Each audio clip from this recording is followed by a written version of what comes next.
Hello everyone, welcome back. I originally decided this year that I wasn't going to participate in the YouTube Pagan Challenge.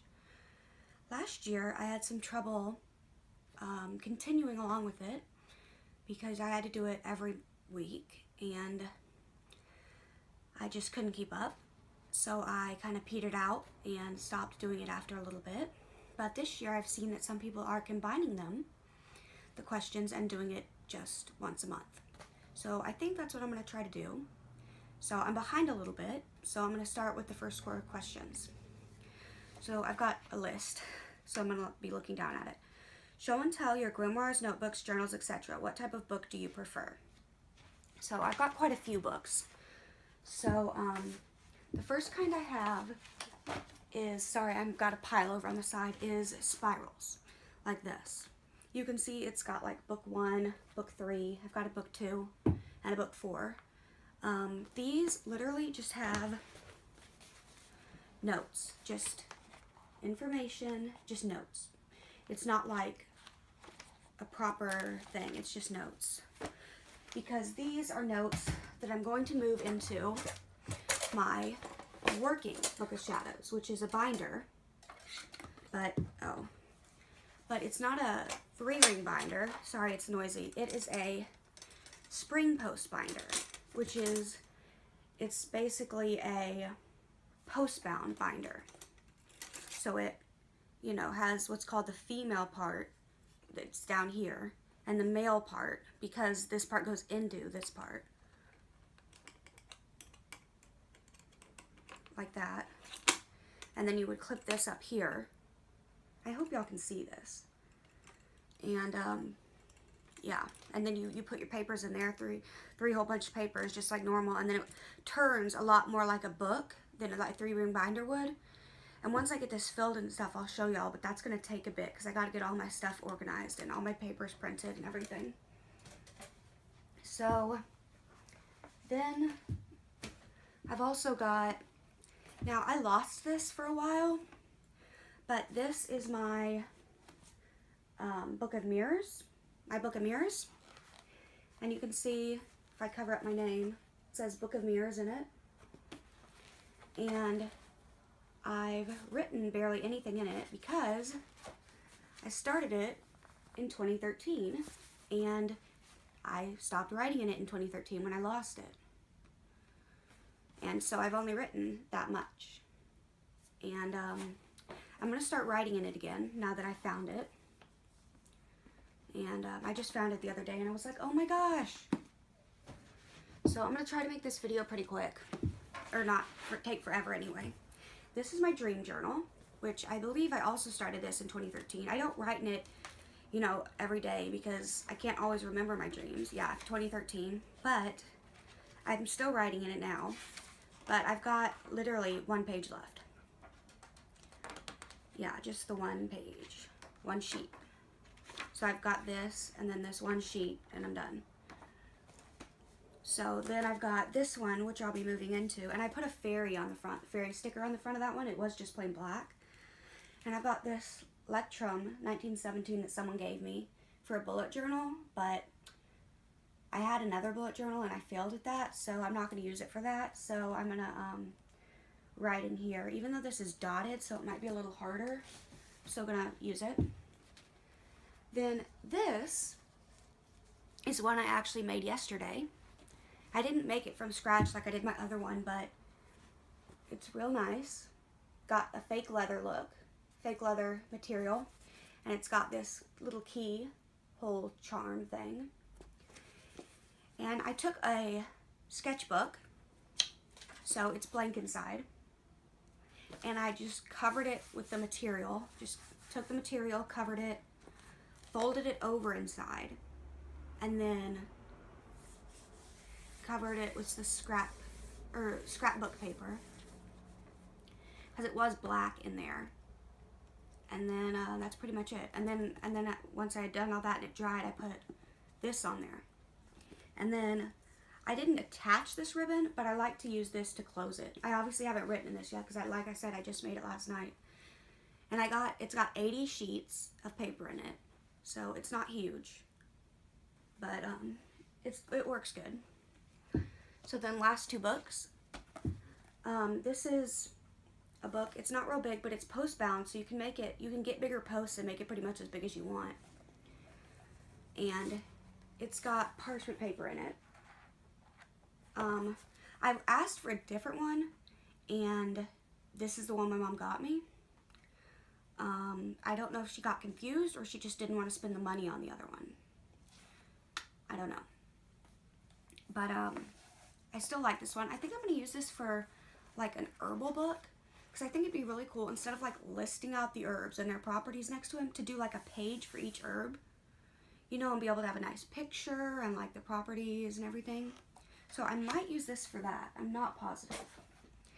And then my last one, oh, heavy, has a pentacle on the side, and then the front just kind of looks like this with these corner designs.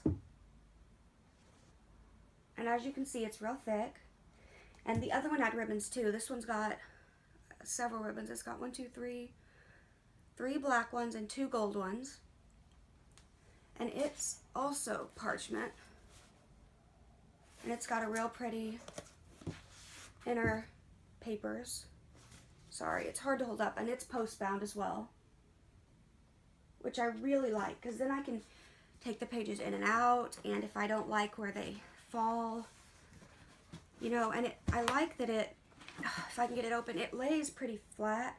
Well, when it's on a surface, I'm kind of holding it up, but it lays pretty good, and it does the kind of book thing, which I really like. Okay, where'd those questions go? Okay. Oh, what type of book do you prefer? I like the leather ones, like the one I just showed you, or like this one. But this one is really nice. I like it. But I have trouble. I like post-bound books because you can move them around. How do you protect and consecrate your books or your book? Usually there's a technique where you do it with each of the elements, and at first I've been practicing for a while, and quite a while, like 15 years or something. And when I first got into it, I've had other books of shadows, older ones. This is not every book of shadows I've ever had. These are just the ones I'm either currently using or planning to use pretty soon. Like the big one and stuff, those are blank, you know, right now. And anyway, so when I first got into it, I did that. Not when I first got into it, but whatever. Anyway, I used to do that. But now I just use like, I just like sage it. Not with sage, but because I don't like the smell of that, but like with Palo Santo. And as for protection, I usually have like well, I do that, and then I put like what's it called? Oh, a book blessing / protection, you know, thing in the front of my book. How do you organize your book? Table of contents, bookmarks, etc. I do think a table of contents is important in a book, or an index. I guess an index is at the back, so yeah, table of contents. I do think that's important, even if you have your book like organized. And then I like to organize it by section, you know, like an herbal section or a correspondence section or whatever section. And then at the beginning of each of those sections, I would have a piece of paper, not like any different than the rest of the paper. It wouldn't be cardstock or anything, but just a regular piece of paper that would say whatever it was. How to start your book, getting over perfectionism, creative techniques. Okay, as you can see, I haven't really started any of my nicer books. I kind of do have trouble getting over perfectionism, because when it comes to creative stuff, I kind of am a perfectionist.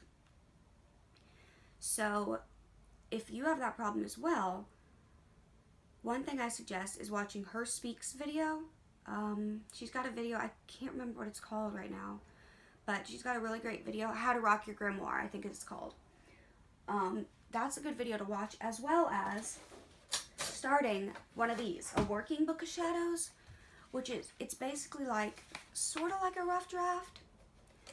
You put all your information in it, and then you get the informational stuff. Like, you can do it creatively as well, but you don't necessarily have to do it in a creative style. Or you can, of course, but that way it's like a rough draft to your final Book of Shadows. That's basically what a working Book of Shadows is a rough draft. So that way you can kind of like you would with a regular writing fiction book or whatever. You always have a rough draft. You don't just bang out the final one at first. There's always a rough draft first. So that's what I suggest, is doing some kind of rough draft, so that when you go to do your final book, you kind of know what you're doing first. Anyway, that's what I'm doing. Now when it comes to like and that's what those spirals are too. That's kind of writing down the information, doing a rough draft kind of thing. Like with my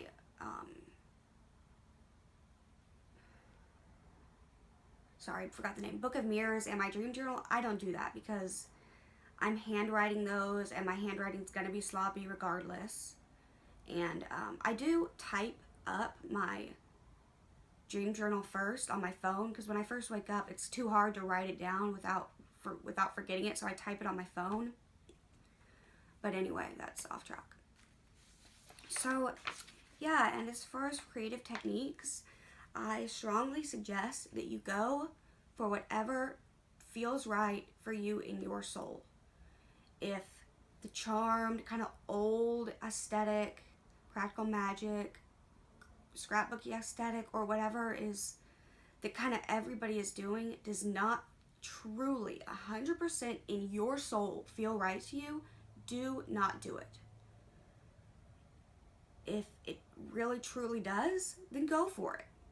But if bright colors and, you know, having something totally different than everybody else is really what was right for you, then do it. It doesn't matter if it's different.